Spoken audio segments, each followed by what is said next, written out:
Le zonage, derrière un simple changement de zone, c'est l'offre de soins en kiné qui peut être en difficulté. Le risque est clair que les patients n'aient plus accès à un kiné quand ils en auront besoin. L'idée du zonage, elle est d'essayer de répartir les kinés le mieux possible sur la région. Et pour ça, il y a deux leviers. Il y a un levier qui limite l'installation des kinés dans les zones non prioritaires et un autre qui est de financer, d'aider les kinés qui sont installés en zone très sous-dotée. Depuis 2018, où le zonage est en place avec l'avenant 5, on avait 5 grandes zones. Alors c'est un petit peu technique, mais les zones qui sont très dotées et surdotées ont été modifiées pour devenir des zones non prioritaires. Alors c'est important la sémantique. On n'est pas dans des zones très dotées en kiné, on est dans des zones où il y a plus de kinés que dans d'autres zones non prioritaires. Et puis, l'autre grand changement avec ce nouveau zonage, c'est les aides qui ont été limitées uniquement dans les zones très sous-dotées et plus avant elles étaient en sous-dotées et très sous-dotées. Ça nous amène quelques difficultés et notamment la fragilisation possible de ces zones sous-dotées.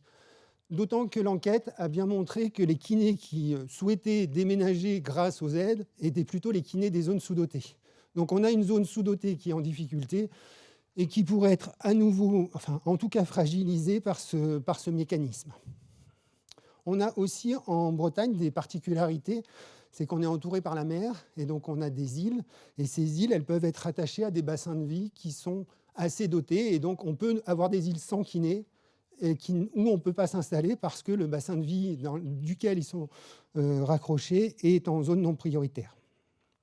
La deuxième chose, la zone balnéaire de la Bretagne, où on a une affluence de patients et pas forcément des kinés qui peuvent venir s'installer parce que dans ces zones-là, on ne prend pas en compte le côté balnéaire.